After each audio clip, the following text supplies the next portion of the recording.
Well, hi, Mama Judy. It's good to see you. Yes, sweetie, it is. How are you? I'm doing great. All right. So, on this week's podcast, I would love to hear to get started. What are you working on this week? Well, we've talked about constant, never ending improvement. And so, what I decided to do is start something I'd never done. It's called jelly plate printing. People can look it up. It's very easy and very fun. So, Jelly I've just print. been doing, yep, Say it again. Jelly print painting, right? printing, Printing. printing, Jelly print printing, jelly. right?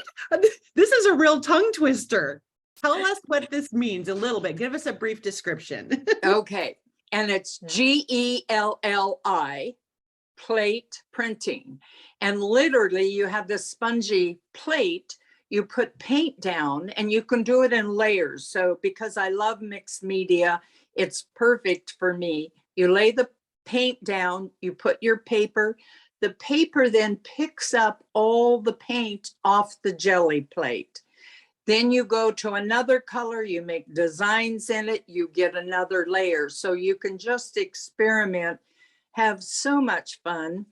And I'll even say, Jill, if there are people out there that have been wanting to get going in something artistic, I highly recommend this because there are no mistakes in this. Even the mistakes turn out to be a beautiful little piece of art. So it's a great thing for people to begin an artistic journey with.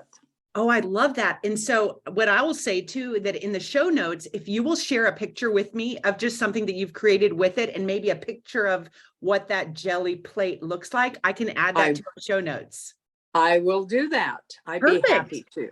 And what have you been doing? Well, I went away from my basic slow stitching. That is my favorite thing to do. And I just kind of felt in a little bit of a rut. So I wanted to try something different. And I think you're going to be proud of me because I did watercolor marking. So normally I don't do paint. I've just never done paint. And so I borrowed Billy, Mama Judy's grandson, my son. Billy has a little set of watercolors. And so he had them here at our house. And so I grabbed those, and I've seen people do what they call mark making, where you just like do a circle or make a squiggly line or whatever.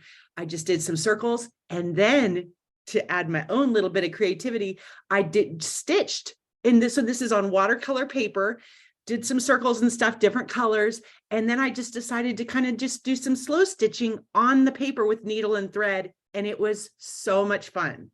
Okay. It was fun. How did you feel about that? I felt energized because I really kind of was in a rut. Like I looked at my stitching stuff and I just couldn't come up with any ideas. It wasn't looking exciting. Normally I love when I get those fabrics out, but I just felt excited and refreshed. It felt great.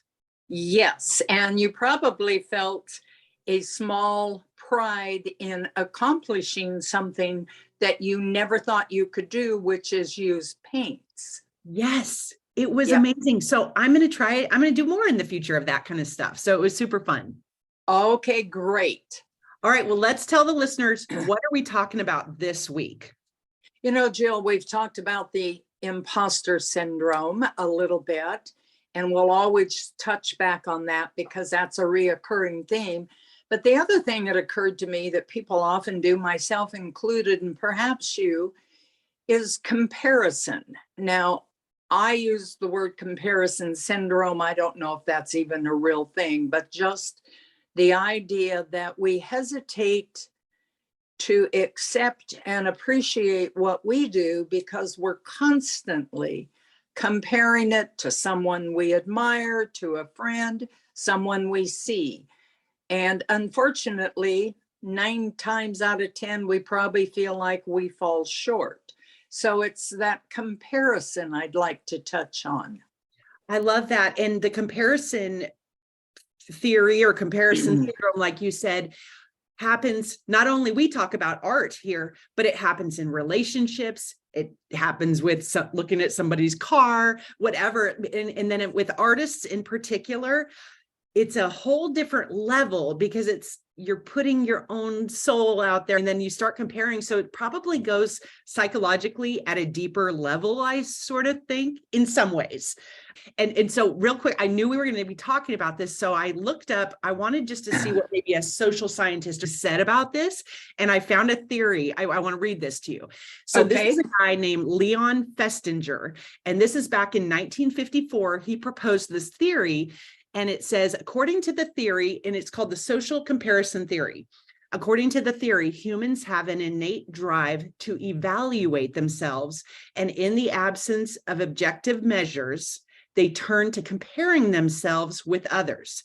This comparison can be upward, with people perceived as better in some way, or downward with those perceived as worse. So I think when we're talking about it, we're generally going to be talking about looking at it from looking at someone as being better than us in the comparison way, wouldn't you say? Absolutely. That's what we do. And I'm glad you found that quote, because it really then tells our listeners that this is not something that is just happening with them. This is just a human trait, a human condition, a human foible. And it occurred to me, Jill, while you were talking, we have talked about the imposter syndrome. We're talking about comparison. If you look at them, they are external validation. So humans, like in that quote, have some need to go outside of themselves to evaluate, figure out their role in life, figure out where they belong in this human spectrum, where we should go inward in order to make a solid basis so that when we do go external, it doesn't shut us down. And what I mean by that, let's say you started stitching and you have your artists out there that have been doing it, and you admire them, and you go out, you take your beginning piece and you compare it to this person that's been doing it for 40 years. And you say, oh my God, I'm no good. And you immediately shut yourself off and down. Mm-hmm. So if we can learn first to look inward and look at things that we like. Let's just use what you used last week, or were experimenting with your watercolor. You didn't necessarily look at that watercolor and take it out there to somebody who's been doing it for 50 years. You did it and built upon it, and you're very pleased with it. So you're happy with it, first of all.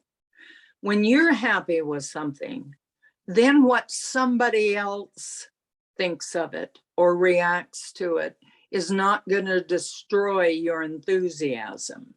So I think the big problem I see in all of this is we have a tendency to go external for our validation, when in reality we should go internal and place ourselves first. In fact, you were talking about this happens in other areas beside art.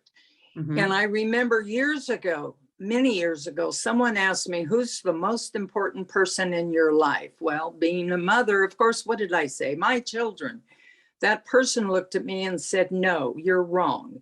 If you're not the most important person in your life, you cannot be there for anybody else. And of course, I thought that was a selfish statement, but it's true. And the same thing holds true in art. If you're not your biggest fan, then you're always going to go out there and compare yourself on an emotional and psychological level to somebody else. Mm-hmm. Now, if you have a solid foundation where you feel good about yourself, then when you go out and you look at somebody's, you might be comparing techniques. Yes. But you're not giving that person's end product more value than you're giving your product. So I think both the imposter syndrome and this comparison is looking outside ourselves for validation for our creative self. And that really is that goes against what creativity is. Creativity is a dance with the universe. It's a dance with something unseen, and you're part of it. So by comparing yourself to somebody else, you're really telling yourself, my gift, my creativity is not good enough. And that destroys the idea that you might be able to go forward from that point on. Right. Well, and it's interesting we keep talking about imposter syndrome, comparison syndrome. They are so close. Like, so what do you think? We talked about imposter syndrome on last week's episode, but what are the main differences? Because I guess once you compare, then that's probably birthing imposters. Like, which one comes first? And maybe they come at different times. Because if I were to go and look at something now, let's just say I look at my little piece that I'm so proud of, and then I go look on other people's mark making with watercolors, and then I just start feeling like, well, what you did is a piece of junk. And, I start comparing to them, and then the imposter syndrome. And so they are very close together, right? Like, what would you say is the main difference? Imposter syndrome, no matter how successful you are. Oh, that's right. Is there. And True. I'm going to use something that I ran across this last week on Instagram. And even if I could remember who the person was, I would never reveal it. Because I haven't asked them, but I don't remember. But this was someone that had achieved a limit of financial success through their art. And they opened up and said, I've always felt like an outsider, that I don't belong. And they were commenting to the Instagram community that support has helped them move beyond that. So that might be an example of the imposter syndrome, where somebody has achieved external things that tell the rest of us, oh my gosh, they're successful. Yes. Yeah, that's true. That's right. And internally, they don't feel successful. They still feel like they don't belong. So that's more of the imposter. It can stand alone from comparing yourself. Correct. But I agree with you, Jill. I think they kind of, they do this little dance together, and they can nip you in any direction. Right. So I guess let's talk about then. So we know what it's like. I'm sure everyone listening has experienced comparison. So what do we do? Let's talk about some tools and tips that you and I have used. And I actually have an example from Instagram as well for myself. And I'm not going to name the person either, that I found myself, this was several months ago. And I'm going to tell you how I experienced it, and then what I did to get myself out of that way. So there's a female artist that I follow, and I love her stuff. I love her stuff. And every time I was seeing her posts, at first I loved it, and I was, liking it and everything. And then it came one day, her post popped up, and I just started feeling bad about myself, and like, I'm never going to get to that level. And it wasn't just, it was imposter syndrome maybe, but it was more like my stuff isn't as fluid or creative or flowing as hers. And I just started listing out all these things. So I experienced that. I would say anytime I saw this person post, probably for a couple of weeks.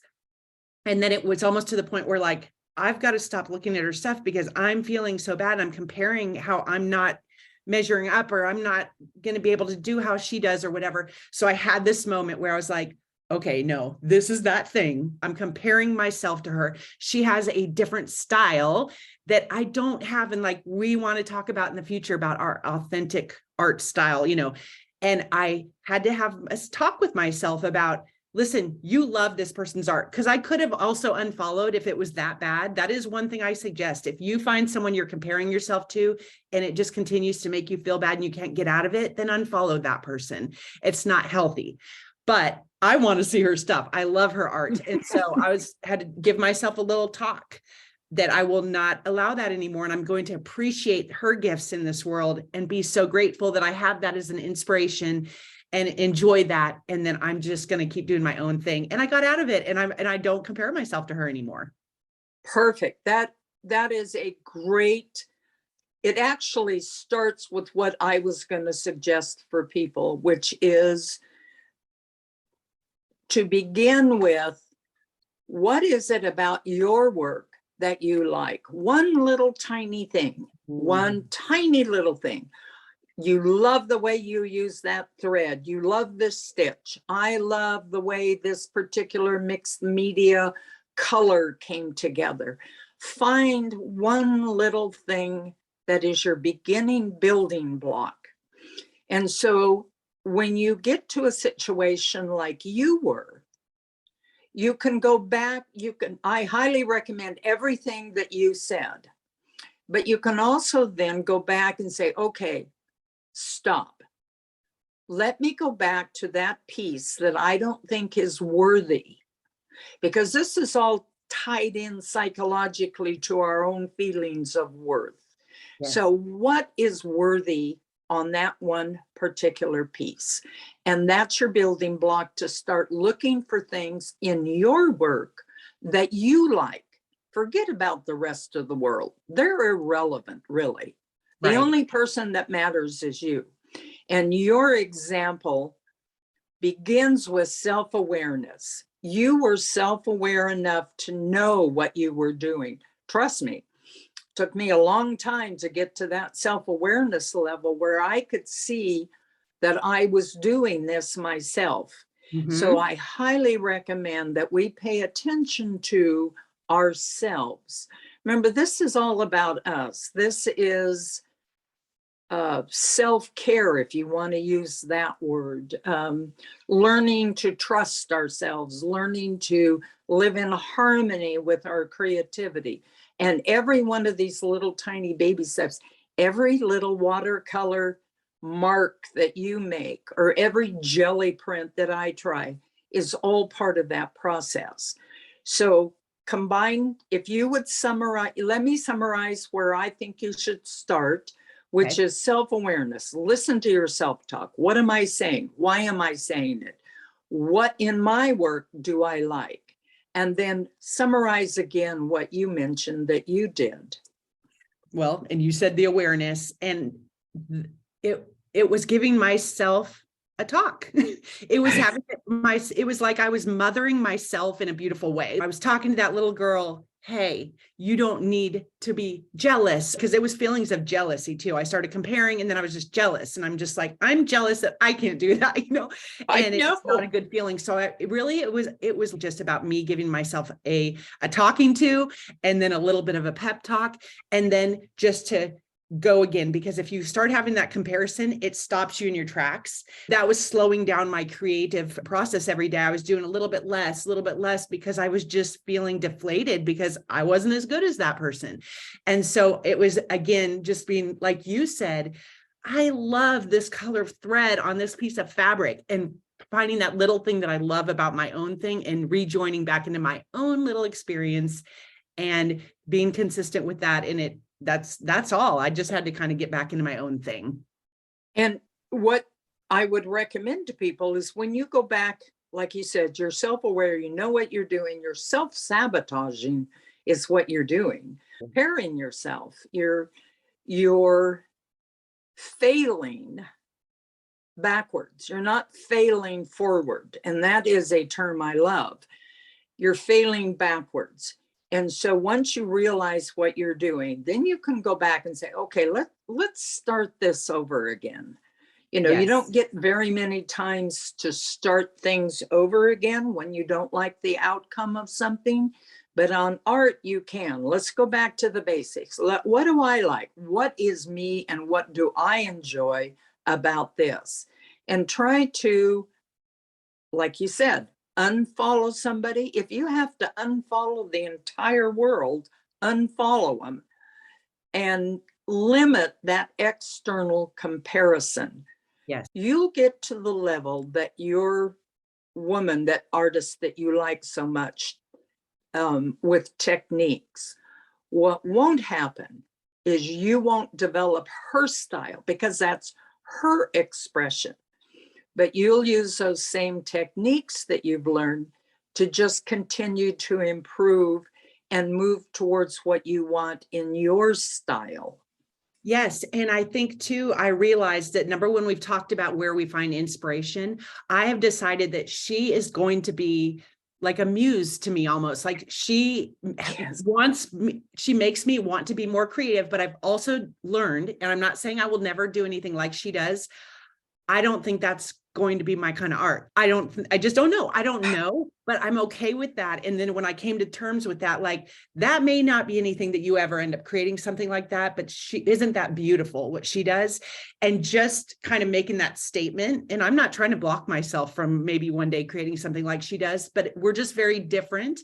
And I now use her as inspiration. And anytime I see her, I get excited to not try to go do what she's doing, but to just like go stitch or go paint or whatever. She's just an inspiration to me now.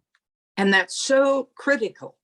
And I have the same thing. I have about 6 different artists in various mediums. I've even signed up for their classes and tried them.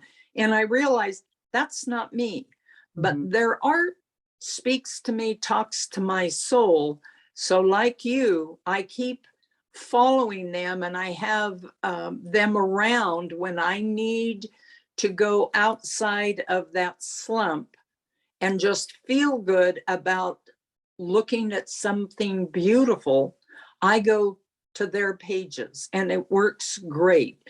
I don't expect to ever make what they do. Some of them are painting, some of them are journals, some of them are watercolors. It doesn't matter. I just love their work, and I, like you, am going to use them to inspire my creativity. Yes, I love that. Yeah, it's a good inspiration. All right. Well, I hope that something we've said today is going to be helpful for a listener that's experiencing this comparison syndrome. And Mama Judy and I would love to hear from you.